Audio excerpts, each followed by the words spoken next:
brand new Vaati drop. Vaati is going to tell us a little about Elden Ring, Nightreign.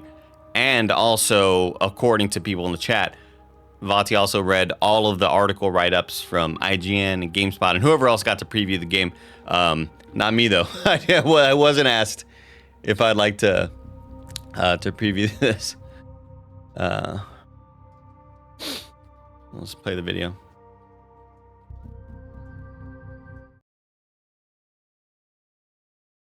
Night. Turns out it was a prophecy, because Elden Ring Nightreign is kind of like Fortnite. Okay, I'm just kidding. Kind of. I mean, you drop in from the sky at the start of the game, and you have to outrun a circle closing in around you, but that's where the similarities end, thankfully.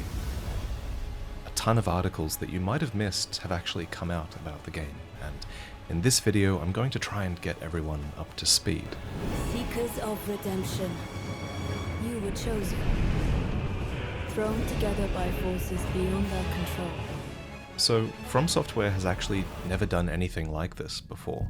They've spun off the Elden Ring IP in a way that they think justifies a standalone Elden Ring title that you'll be able to purchase and play sometime in 2025. What they needed to do, chat, hear me out.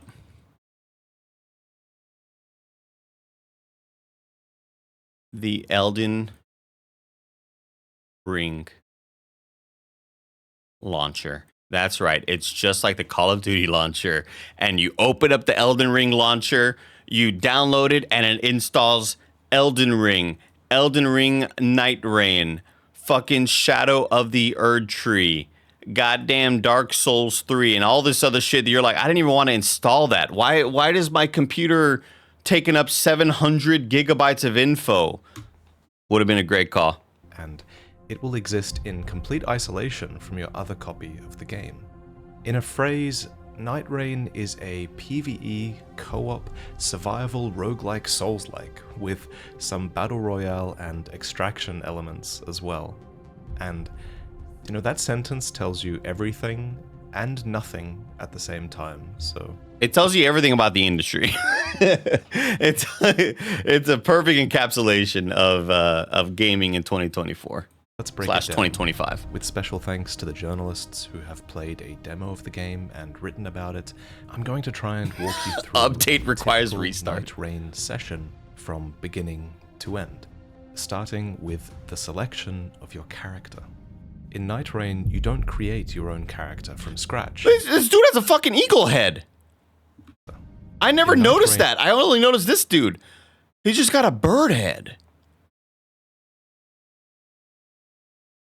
I never saw this. What the hell? That's Nick Scarpino. He's going to be that guy. Oh, no. And you don't create your own character from scratch. Rather, you'll be picking from a selection of 8 preset Nightfarers, each with their own strengths, weaknesses, abilities, and ultimates. And which sucks. Let me be real. This sucks. I don't like taking away the agency of me.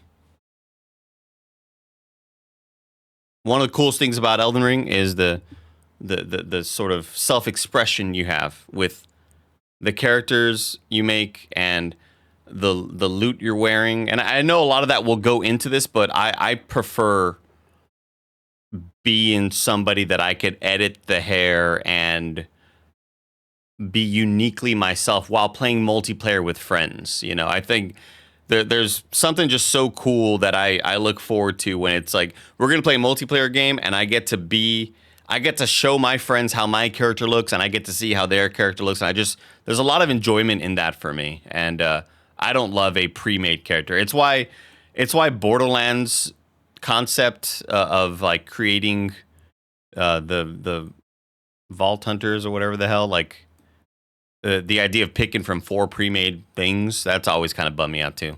And these characters form the foundation upon which you'll build. collecting different weapons and buffs within each session to make your character unique. To start, this is Wilder, and they're the titular character of Nightreign. They'll always start with this large longsword equipped, but what's way more important than this character's weapon is their ability and their ultimate. Their ability is the claw shot. It's a grappling hook that can pull you towards enemies or away from them. To use an ability, apparently you hold down Y or triangle in conjunction with one of the controller triggers, and assumedly, the other trigger is used to activate your character's ultimate attack, which, in the case of Wilder, is an explosive attack that you charge up at close range for massive damage. So each character is defined by their ability and their ultimate, but another thing tied to the character that you choose appears to be the stats that each character favors. While you can level up stats manually, PC Gamer notes that some characters will still always have more health than others, for example. On that note, the Guardian is best suited as the tank for the group, because they have high HP as well as a passive that favors the usage of shields. Their ability is this whirlwind attack that interrupts enemies so that your teammates can have a moment to shine. Now, are they always burb? Is the tank man always burb?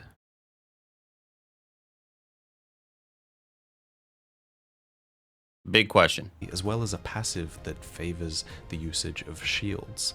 Their ability is this whirlwind attack that interrupts enemies so that your teammates... Damn, they do have bird feet too. So it's just a bird character. I legit thought that it was just loot that they were putting on. I thought it was just similar to, Mike wearing the Burger King mask, Can have a moment to shine. And their ultimate ability is Wings of Salvation. This looks awesome. Which is this crazy dive bomb attack that raises nearby ally defenses and also gives you the option to endure enemy attacks. This move looks sick as shit. And a lot of it is them going down the stairs, so that creates even more elevation. But this seems like the highest I've ever seen a character kind of be for an attack. Like this is the stairs definitely accentuate the height, but it's still really cool to see a character be up this high for a move. That raises nearby ally defenses and also gives you the option to endure enemy attacks for a limited time after you devastate them. And then there's the Duchess, who's another favorite character of many who played.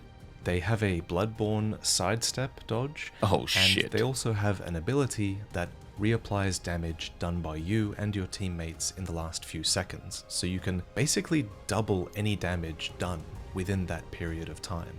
Their ultimate ability cloaks you and nearby teammates, enhancing your stealth and allowing you to make a quick getaway if needed. The Recluse is the mage of the group, and their passive... Steez! It's fucking Steez! Oh shit. Ability allows them to acquire FP whenever an enemy is slain.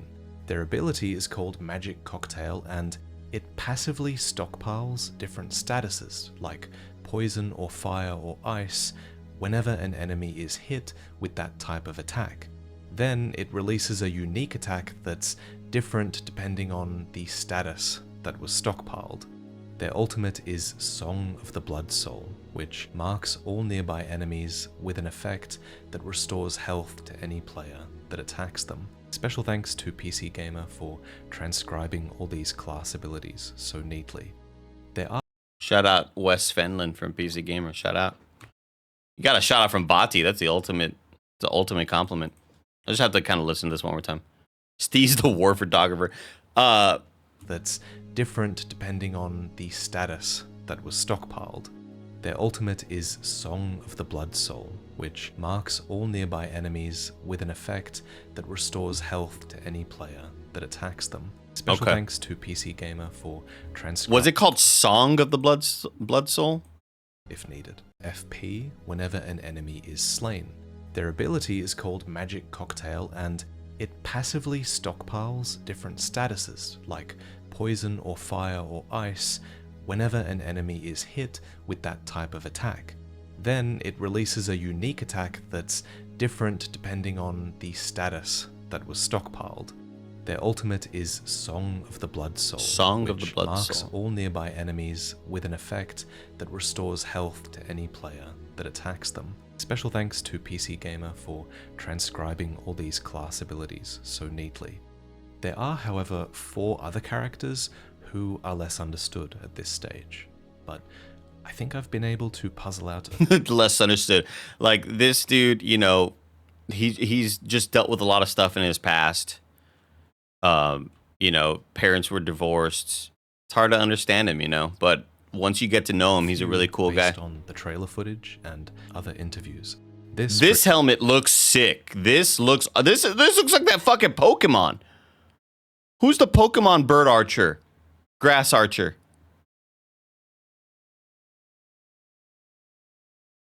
Right?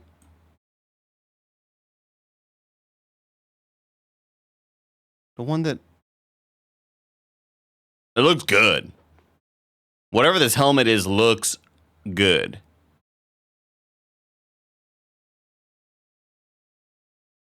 Pokemon bird archer. Look at this son of a bitch.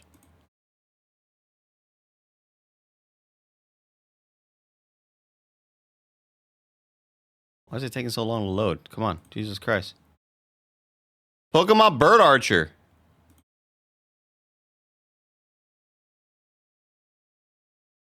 Like the green helmet vibe and everything. It's a cool look. I like this look a lot. This looks really awesome. For example, is an archer character who apparently has a sort of third-person aiming mode that's unique to them. We see them summoning a spectral hawk here, and they can do that because they're standing next to a spectral tree, which you can see on the right. This obviously... the spectral tree. One way to get airborne with your hawk. Put that on the voice reel. Allows you to navigate the terrain in a certain direction for a set amount of time, and From Software thinks this will give you some versatility in how you decide to navigate the map in certain situations. Speaking of spirits, another character is apparently meant to have a spiritual companion, and from what I can see in the trailer, I don't think this character has been shown at all. Next, there's a character that has an innate deflect mechanic that's not unlike the deflect buff that's given by the deflecting hard tier in Shadow of the Erdtree. I'm probably the most... She's got Melania's prosthetics! And even the leg prosthetics remind me of freaking Sekiro's, like, of the wolf's freaking... deflect mechanic. Like, look at these are just like armor pieces. Got like but yeah, look at this arm piece looks a lot like Melania. An innate deflect mechanic that's not unlike the deflect buff that's given. Nimble Trent says your reaction to this live was easily the highlight of the Game Awards. Well, Nimble Trent, you can watch it again at your leisure because I just posted that on Instagram, so go follow me at the Andy Cortez. It's right there, brand new reel, 196 likes. Let's get that sucker up to 5 million, if we can. Thank you. Given by the deflecting hard tier in Shadow of the Erdtree. I'm probably the most excited for this character. Lastly, IGN notes that there's a character able to raise slabs of rock out of the earth, and I think that's the character that we see here. Let me know in the comments which characters you'll be picking. I think there's also a lot of strategy to be had in the interplay between different character abilities, and which group composition will be most optimal is definitely an interesting question as well. So, in addition to enabling you to... I would 1000% be down to play an archer character if it didn't feel so dog shit to shoot arrows in Elden Ring or Souls games, period. I would 100% be down to be keyboard, mouse, in archery type shit. jump air dashes. Like that sounds awesome. It just has always felt like ass to play.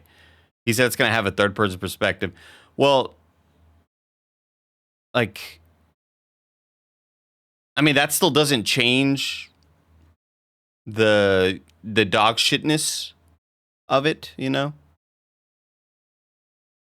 The cumbersome controls of up and LB and but hold this to, you know, 2 arrows and one button's one arrow, one button's the other arrow. I've just never loved it, you know?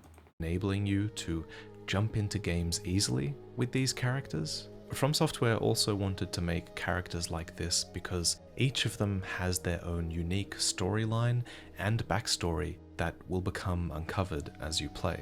After selecting your character, you spawn in at the Round Table Hold, which returns from Elden Ring. Here, the characters you didn't choose will be able to be interacted with. Ah. Here, you can customize each character in ways that we'll get to a little bit later. For now... Come on! Come on! But we'll talk about that later. Let's explain what happens after you jump into a session, which you can either do alone or with 2 others by your side. Note that the password system is returning if you want to play with friends, but playing with randoms is also possible, and you'll have to be on the same platform as anyone else you want to play with. Band together and prepare to claim. So no crossplay. The life of the Night Lord. A Nightreign session takes place over 3 in-game days, provided you can stay alive that long. And apparently each 15-minute long day starts like this, with you gliding down from a spectral bird into a land called Limveld. Limveld, according to From Software, is an alternate reality to the Limgrave we explored in Elden Ring. It comes across as this distorted reality. I've already read a bit about Limveld and how a lot of it is... what it reminds me of is the way that Yharnam looks in the Old Hunters DLC. Kind of having different things in different positions and like maybe... things look familiar, but that castle wasn't usually there. Like that's what it kind of seems like. With recognizable elements from Limgrave that will be jumbled up with every new session you create.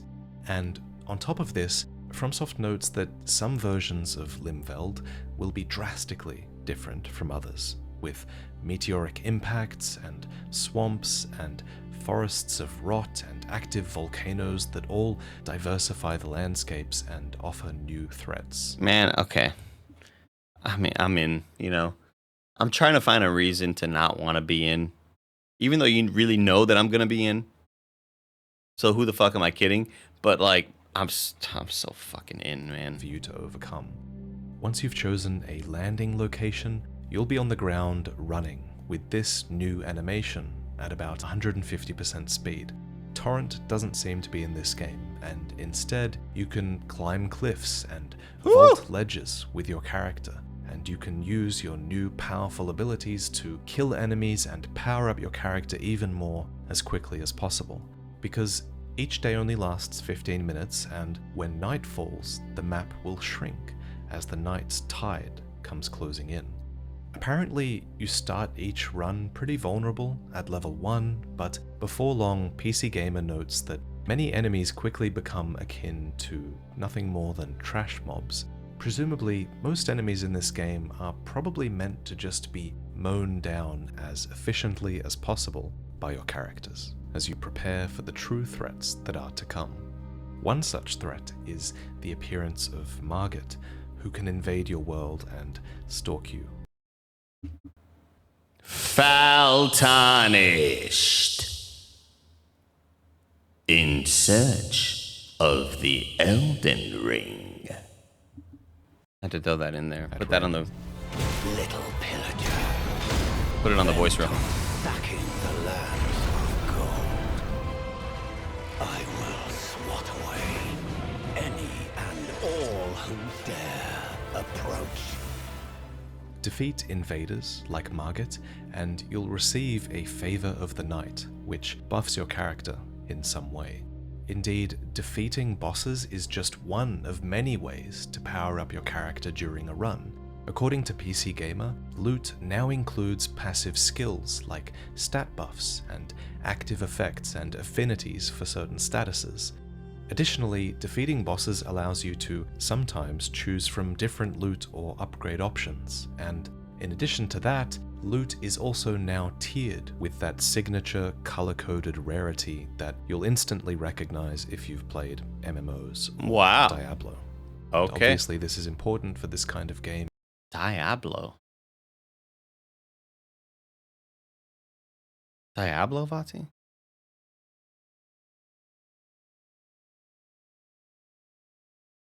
What are we doing, Vati? MMOs or Diablo. And obviously, this is important for this Un pinche diablo. kind of game because it forces you to constantly evaluate new upgrades for your build. I like the idea of a tier system for weapons in this game because Engagement it bait, adds that's variety good. to your playthroughs. For example, if you don't like using a longsword generally, but then you find a longsword that's like a really high rarity, all of a sudden you're evaluating that weapon in a different light and it might actually be worth using and getting out of your comfort zone in that way. So while armor upgrades appear to be absent in favor of choosing different skins for your character instead, weapon upgrades are a really big part of each run, and the equipment screen now apparently has been simplified to just 3 weapon slots for each hand, so that's 6 in total. Huh. What's worth noting though is that unlike in Elden Ring, there are no weight penalties or stat requirements Oh, thank for God. these weapons, so Oh, there's thank actually God. no downside to equipping 6 weapons. In fact, it's a really important thing to do because weapons actually now come with passive buffs as well, and these passive buffs will apply to your character even if they're simply equipped, and even if you don't meet the level requirement for a weapon, which is a requirement that some powerful weapons do have. Should you die in Nightreign, you'll be put into a downed state, where your teammates are actually encouraged to damage you in order to revive you. What? From a gameplay perspective, this is a really cool take on the revival mechanic. That's kind of sick. What? That's really cool. Buy me back, Nick Scarpino. We're in the depths of hell fighting 19 demons, and they're going, "Hey, buy me back. I'm gonna buy back. I'm safe. I'm safe. Safe to res." In order to revive you. From a gameplay perspective, this is a really cool take on the revival mechanic, because it's usually a bit of a drag in other games. Unlike in other games where you have to stand still and revive someone, Yeah. this allows you to make use of your character's weapons and unique arsenal and skills. What's more, you get the added bonus of being able to slap your friends My Nightreign teammate watching while I'm down, and I chose my dive to attack them. I'm about to say silly for dying in a dumb way, which sounds kind of cathartic. If you die during the daytime, apparently you just swinging at Nick like, "You fucking idiot! I fucking hate you." Like, that's a really cool mechanic. Now, one thing that could be even cooler is, and maybe it's in it, but maybe like some weapons having added quicker heal buffs. You know, I miss it. What's the mechanic? When a teammate goes down, you essentially go swing at him and you beat them the fuck up to get him back up. I think that's super cool. And if better weapons have better healing abilities, I think that would be really cool. being able to slap some way, which sounds kind of cathartic. I'm the boy who lived. If you die Ran during straight the into the daytime, storm. apparently you have the choice to respawn with a slight punishment to your character's level. But if it's night, you'll have no such option, and the Ring of Rain will be closing, and that will bring with it damage to those who get drenched. And at the ring's close every day, you'll be forced into a randomized boss fight with a challenging enemy that represents the end of that day. Die here in the dark, and you'll be forced to rely on your fellow Nightfarers to revive you in the midst of combat. And if all three of you lose your lives at any— I'm sorry, I can't get over how cool this freaking archer helmet looks. I love this little thing. Represents the end of that day. Die here in the dark, and So you essentially go to the gulag to fight a boss. That's kind of neat. get drenched. During the daytime, apparently you have the choice to respawn with a slight punishment to your character's level. But if it's night, you'll have no such option, and the Ring of Rain will be closing, and that will bring with it damage to those who get drenched. And at the ring's close every day, you'll be forced into a randomized boss fight with a challenging enemy that represents the end of that day. Die here in the dark, and you'll be forced to rely on your fellow Nightfarers to revive you in the midst of combat. And if all three of you lose your lives at any time, it's game over, and it's back to the Round Table Hold with you all. While most everything that you've collected is lost upon death, one thing is not, and that's a resource called Merc. Merc is a 100%, currency Chris. that persists between rounds, and it's able to be spent in the Round Table Hold. And what is it backwards? Crumb. And I would like one to munch on before this game comes out. Get me into this network test right now. To buy character emotes, customizable skins, and most importantly, relics. Relics are a permanent attribute buff, and each character can slot in 3 relics that can tailor playstyles to your liking. IGN mentions that some relics allowed them to deal extra damage with throwing knives, and some relics boosted the damage that you do with a certain weapon type, which is cool because then you would go into each round hoping to get that weapon. PC Gamer notes that they found relics that allowed their healing flasks to also heal their allies, or relics that marked treasure for them on the map, or relics that made their critical attacks give extra runes. It seems like all of these relics are color-coded as well for different characters, but apparently you can also perform something called a relic write to switch around their color coding. I'm not too sure I understand how that works just yet. While you're in the Round Table Hold, you're also able to visit a training ground to test out your character's new kit and to prepare for your next incursion. Apparently there's even a codex here that gives background lore on characters and enemies, which is new for a Souls-like game. But once you're done here, it's back out into day 1 of another journey, where you'll have to hope that you can survive.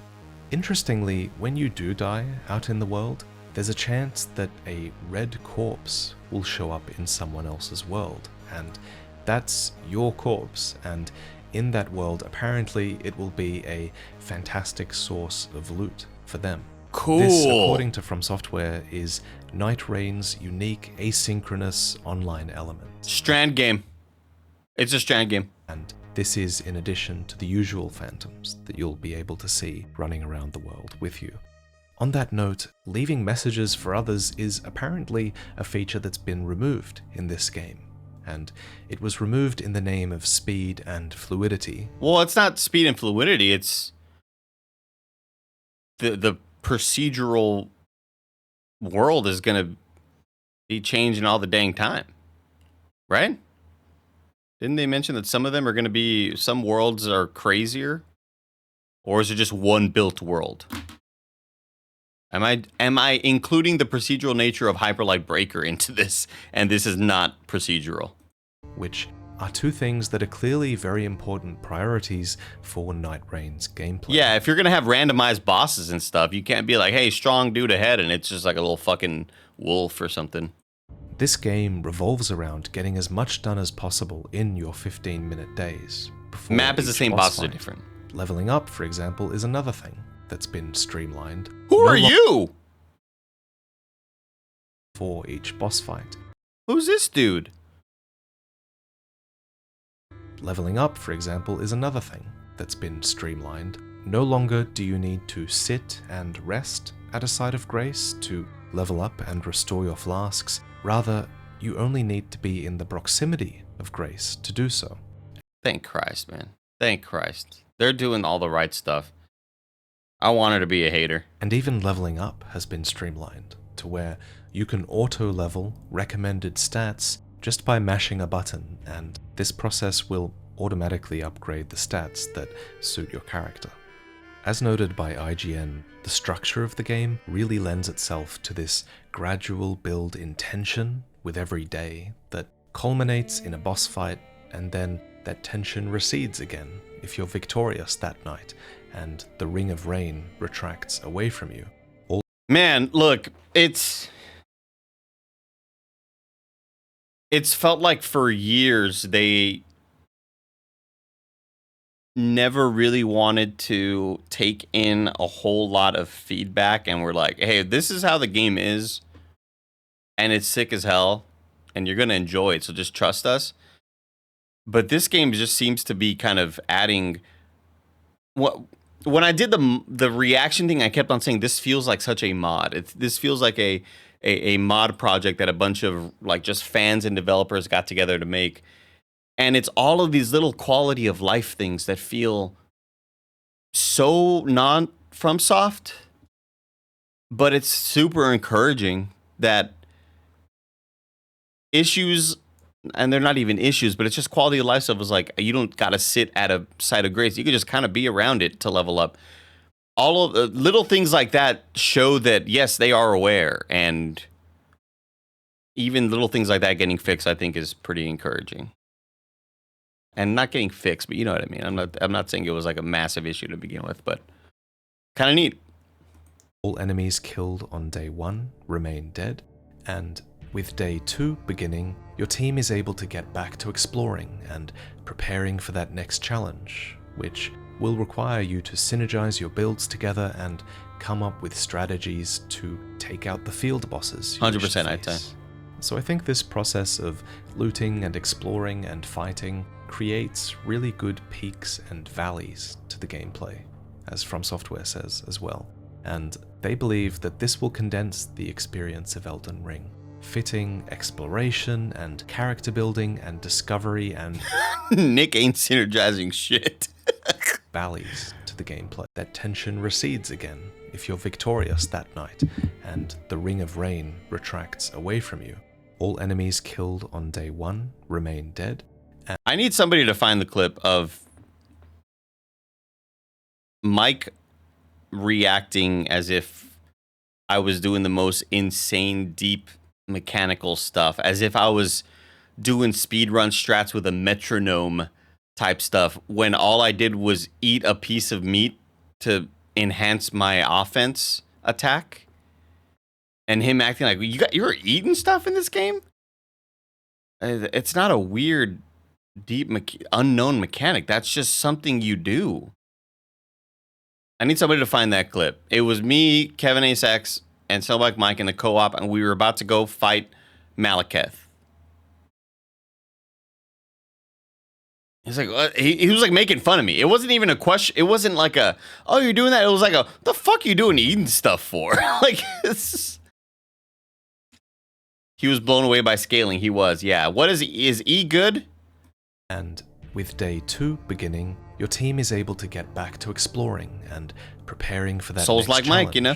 Which will require you to synergize your builds together and come up with strategies to take out the field bosses you wish to face. So I think this process of looting and exploring How was he and supposed to fighting know it? creates really good peaks and valleys to the gameplay, as From Software says as well. And they believe that this will condense the experience of Elden Ring, fitting exploration and character building and discovery and challenge into just one short play session. How am I supposed to know the blacksmith fixes my staff? It's made out of wood. He does metal stuff, you know? At the culmination of the Makes third sense. day, you'll face the Night Lord, or rather, you'll face one of 8 chosen Night Lords that you would have set out to kill when you first left Round Table Hold. According to the game's director, These final bosses will be gradually unlocked as you progress, and I assume each Night Lord will be harder and harder in difficulty. Imagine when he finds out you could parry in Sekiro. Well, that's one thing that he definitely learned and took feedback and like listened to somebody's recommendation when I was telling him, and I'm sure a lot of people in chat were telling him, you can spam left bumper a lot to kind of, that's kind of like a way to cheese it in some circumstances. If you just spam LB and you're constantly doing the, you know, I saw him doing that a lot. And so that's one time that he definitely listened to feedback. As well. One Night Lord that we've had a glimpse of already is called Gladius, and they're a hound that is capable of splitting into 3 wolves, which Whoa. suddenly will require your team to use their abilities and contain the situation and just fight 3 enemies at once. I love that many of these bosses appear to be designed for the co-op experience. The Centipede Demon is another example, as their body parts can fall off and fight independently of the main boss, which will keep your teammates busy. The whole thing sounds like it will be a far cry from the co-op experience of the base game of Elden Ring, which often results in your whole team going to town on one enemy who can only really focus on one of you at once. So Holy I'm glad shit. they're taking multiplayer into account at a whole nother level this time. As for the game's replayability, some players have noted concerns with the variety of locations and the variety of bosses in their 4-hour play session, though From Software was quick to reassure them that the full game will have a lot more variation to it. Really, I feel like so much of this game's success or failure will come down to that simple fact. You know, how much replayability can From Software really offer in this one area of Limveld? And this brings me to the inclusion of characters and enemies from Dark Souls in Elden Ring, which I feel like is probably the most controversial topic of this announcement. So this character seems to be the Firekeeper from Dark Souls 3. This spider is Absolute the Duke's baddie. dear Freya from Dark Souls 2. This Never is played the it. Centipede Demon Spoilers. from Dark Souls 1. And this is straight up the Nameless King from Dark Souls 3. A lot of people have been laughing, rightfully so, at the idea of people like me who explain the lore having to explain why characters like the Nameless King have made their way into Elden Ring. And I'm not gonna lie, I find this situation kind of funny as well. I agree that it's a bit ridiculous that they're in this world, especially at first glance.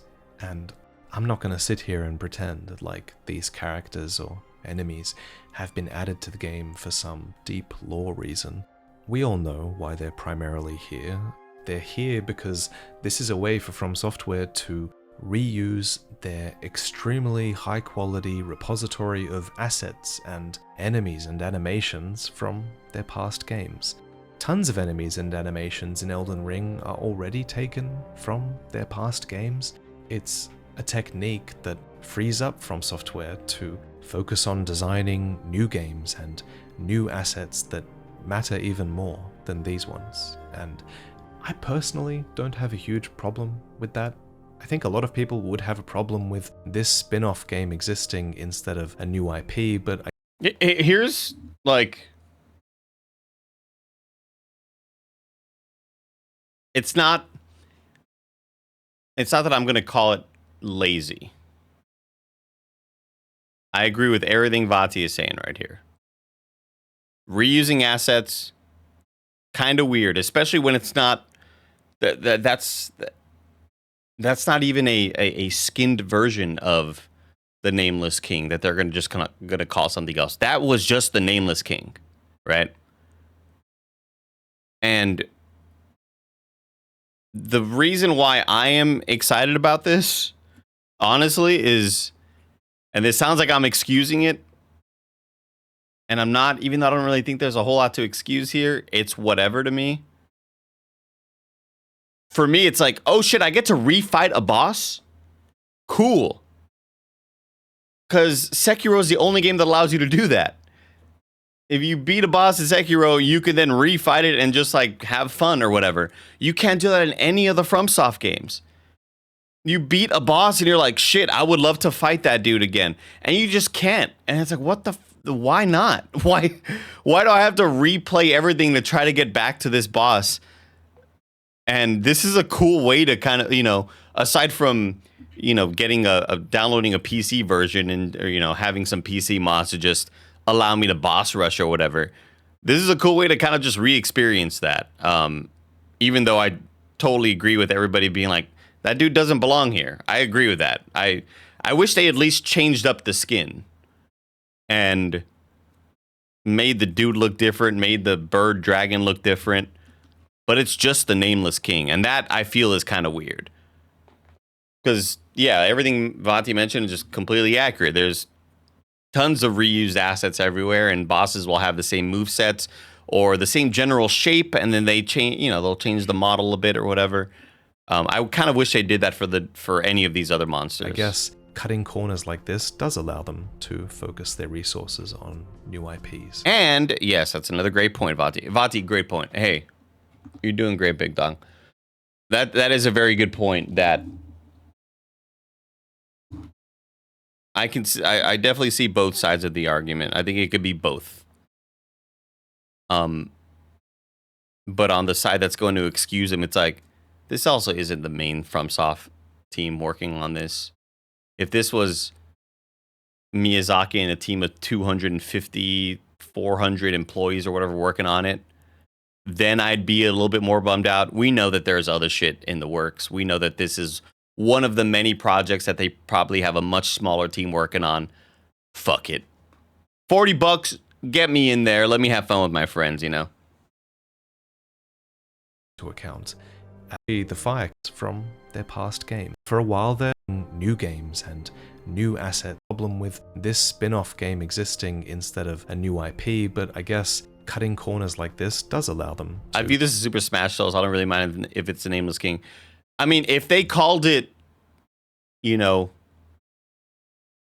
from hard to soft, or if it was like a FromSoft love letter, that would make. But it's called Elden Ring Nightreign, and it takes place in Limveld, which is an alternate universe of Limgrave, and that's the only reason why I think it's weird that Dark Souls and or enemies are in here.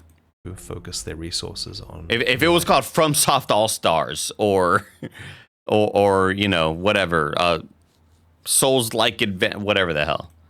So I personally. And if you were also visiting spots that weren't just looking like Limgrave, but there was also stuff from Bloodborne and stuff from Dark Souls 3 or whatever, then I could understand it being here's a celebration of all this random shit, rather than we're calling this Elden Ring Nightreign, and it's in an Elden Ring alternate universe, but there's other stuff from projects that don't belong here, I don't know the extent to which they're taking bosses from Dark Souls, so there's definitely still the risk that they could overdo this, in some people's eyes especially. For a while there, I was really desperately trying to understand how the universes of Dark Souls and Elden Ring could be conjoined in this way. At the end of Dark Souls, the painter does paint a new world, which could conceivably have been the world of Elden Ring, and what's also funny is that ages ago, George Martin stated that Elden Ring is a sequel to Dark Souls, which many took to be a mistake on his part, but in retrospect, that quote almost takes on new meaning now. The official Dark Souls Twitter account has acknowledged. Vaati, it's okay. You don't gotta lore dump it and explain it. We know why. It's cool. It's okay. I'm excited to fight these dudes. But we don't need a lore dump as to why they could possibly have enemies from other games. This overlap between universes, and it notes that ancestral foes are appearing in this world, and that they are remnants of a fire that once burned bright. And in an interview with Famitsu, the lore supposedly suggests that these characters were drawn here from other worlds thanks to the influence of the Night Lord. While it's a bit cheesy to have this overlap between universes, these universes overlapping kind of makes sense in the context of Nightreign, because this is a world that is in flux. Most importantly though, Nightreign in general doesn't seem to be connected to the canon of Elden Ring. Rather, the game's director has called the story completely separate and parallel to the world of Elden Rings. But that doesn't mean we can't still enjoy the story of Nightreign, and it also doesn't mean that Nightreign won't teach us anything about the lore of Elden Ring. Even if it's a separate story, these events are still occurring in parallel to Elden Ring's canon, and thus they can still potentially offer context about Elden Ring's world. Cut content is a good example. Like, that's not canon, and yet it gives us context about the world and what the developers are thinking in regards to a lot of these characters and a lot of this lore. These shadowy titans, for example. These guys look so sick. I don't know what their story is, but I just love that they're here. I think it adds an element that feels bigger than just a multiplayer cash grab. Could give us clues about the dead titans in the lands between. The Night Lord could be related to the Nox, and they could be the Lord of Night that the Nox have been anticipating for eternity. The Round Table Hold is... I really hope... Here, my wish is that we get a level of cooperation fighting-wise like we see in Destiny. Not to the same level, but similarly, an enemy throws out 3 blasts of fucking, like, 3 turret orbs that shoot shit at you, and you gotta go shoot the turret orbs in order to, like, stun the guy. Like, each person has to go take on their own thing. I hope we have stuff like that. I don't know if we will, but I think that shit would be really cool. Is likely in opposition to the Night Lord for good reason as well, and yeah, that's all valid lore, even if it's parallel to Elden Ring, I think. What I'm most looking forward to, though, are the character stories. Yes, please, Chris. Please. I think those stories will be good on their own. So, all in all, I'm excited to see what the game's new director, Junya Ishizaki, cooks up here.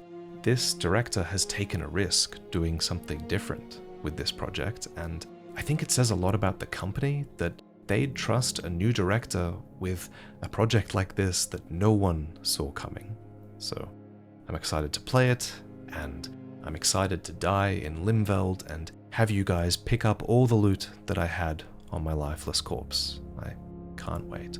As for my personal thoughts, but we'll talk about that later, on the game, I'll give those full thoughts when I get a chance to play it, but the reason I'm excited is because this solves the main problem I have with Elden Ring, and that's its replayability. In Elden Ring, once you roughly know where all the items are, replaying the game becomes a bit of a chore because it's just a matter of deciding on the best items for your build, and then you have to commit to this sometimes agonizing speedrun from one side of the map to the other, and there's so many places you ignore in the pursuit of that.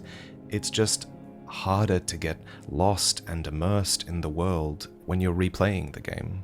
But yeah, but it's sick as shit. I mean, what a game. Man, what a game Elden Ring is. Nightreign, you can continuously get lost and immersed in this ever-changing world with ever-changing builds, and I think that's the experience of playing a Souls-like for the first time that we all love, and if this game succeeds, I think it will be because it nails that feeling of playing a Souls-like game for the first time and not really knowing where to go, you know?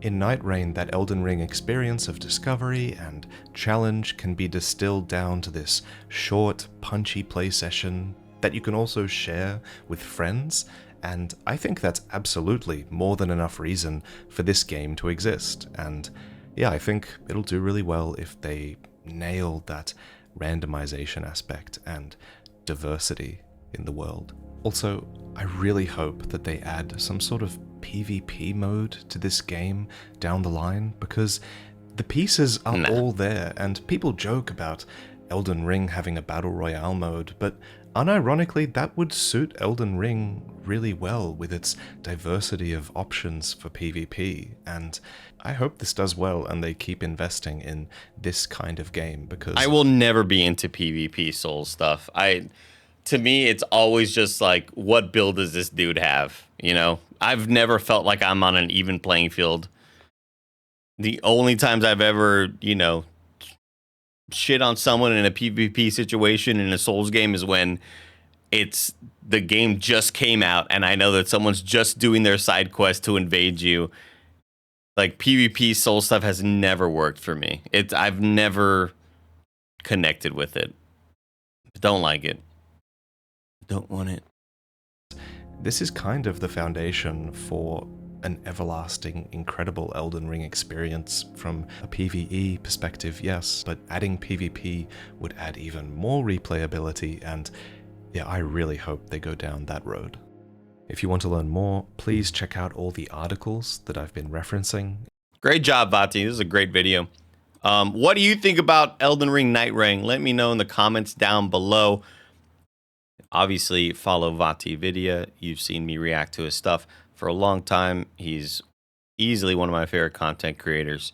And shout out to everybody who contributed to these articles that Vati was just mentioning. Whether it's IGN or PC Gamer or 3D Juegos or Famitsu. Shout out, gamers. Had a great one. This is a good video. I'm more sold on this than I was early on. I mean, and I was still sold on it, but this got me actually really jazzed up for it. See you in the comments down below. We'll talk to you later, gamers.